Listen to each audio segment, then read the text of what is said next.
Hallo, leuk dat jullie weer kijken. Wat gaan we van de week doen? Aardappelen beregenen, frezen en greppels trekken.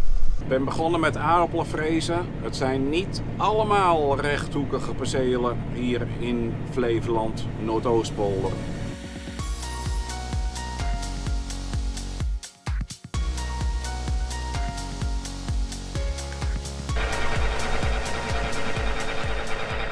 Frezen van dit perceel is klaar. Daarna ga ik altijd met de frees even over de kop pakken, zonder dat die aangedreven wordt.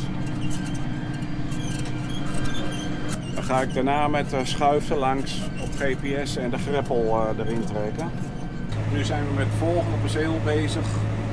Het perceel op een bezwaardere grond. We hebben de regeninstallatie aanstaan. Daar kan ik morgen gaan frezen. Er waren er heel veel reacties over brandstofgebruik, all-in-one.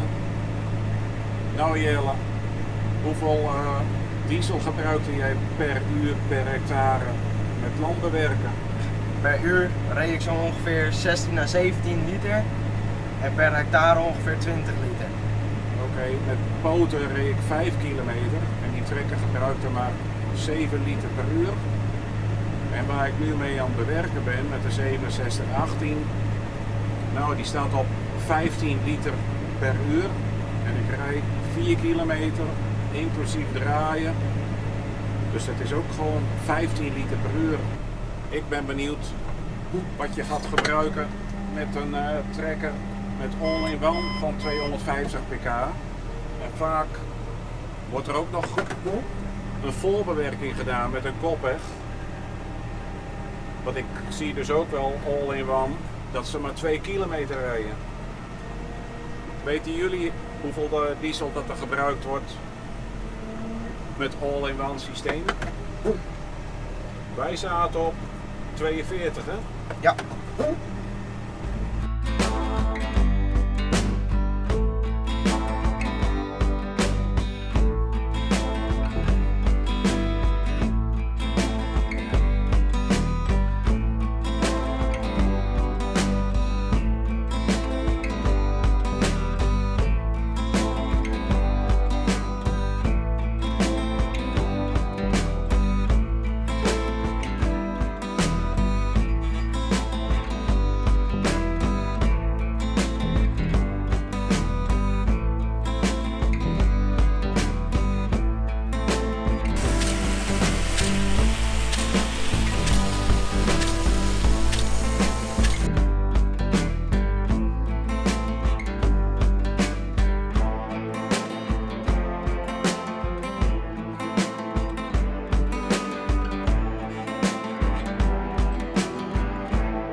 Laatste trek aardappelen beregenen. Dan kan ik morgen in de loop van de dag hier gaan beginnen met frezen.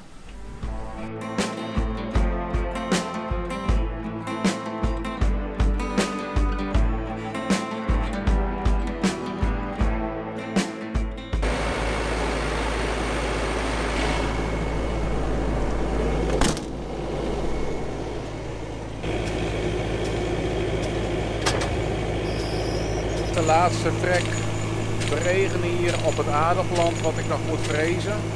Het was te droog. Ik heb er 10 mm op gegooid. Ja, Levi die loopt stage van de week en die heeft de koppig en de multiveter mooi schoongemaakt. En in de olie gezet en doorgesmeerd. ben nu aan het frezen op het perceel wat ik gistermorgen beregend heb. Het wordt hier toch wat zoeken waar ik banen kan frezen, want sommige plekken is toch meer water gevallen. De overlapping kun je daar wel zien. Daar is het nu gewoon nog te nat. Dus het wordt gewoon wat banen overslaan. Aardappelfrezen. Ja, wat doet die aardappelfrees nou precies? Nou, er zitten hier haken. En de rug die zit hier tussen. Dus die haken die maken het land los. En dan wordt daar de rug op gebouwd. Dit is los. Kijk hoe groot dat de rug is. Omtrek van de rug is 90 centimeter. Oh ja, en het antwoord op de kijkersvraag van 2 vlogs terug. Deze brok. Volgens mij is dat oer. Dat is een ijzerafzetting van een vroegere rivierbedding.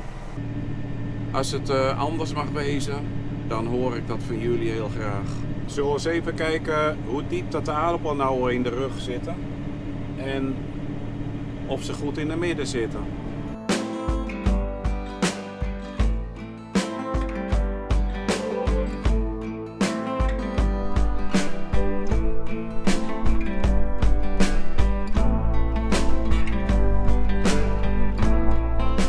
Dat lijkt heel mooi. Eens even kijken hoeveel grond dat er bovenop ligt.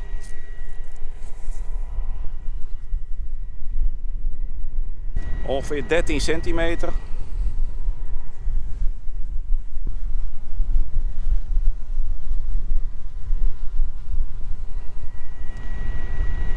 En ze zijn al mooi los.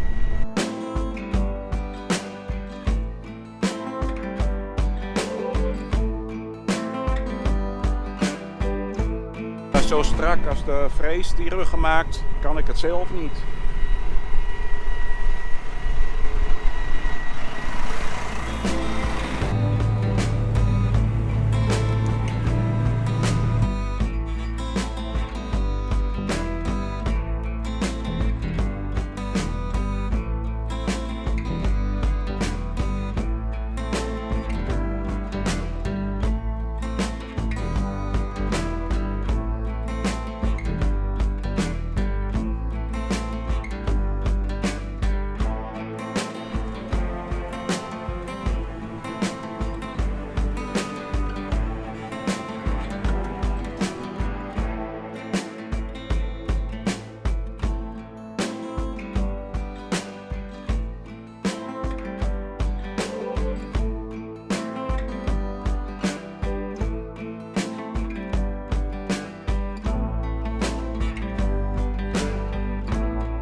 Ja, laatste baantjes aardappelfrezen, dan staat ook weer klaar.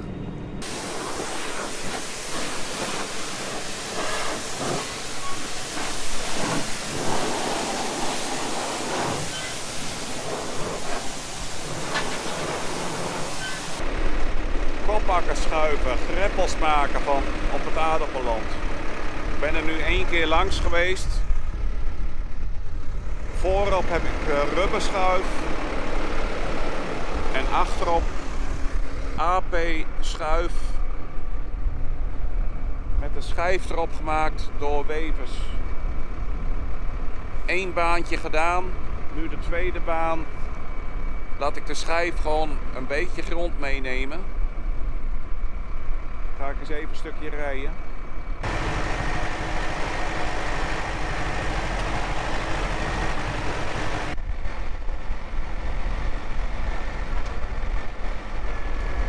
Moet er wel met GPS rijden, Want anders wordt het een mislukking, die greppels trekken.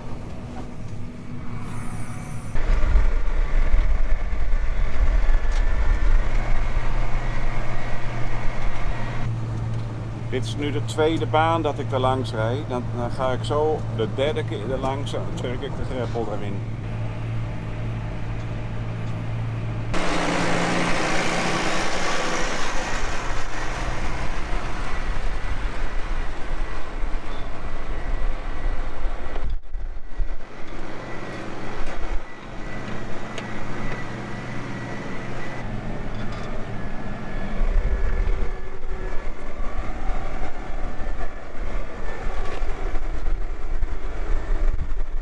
Ja, de laatste restante pootgoed gaan weg.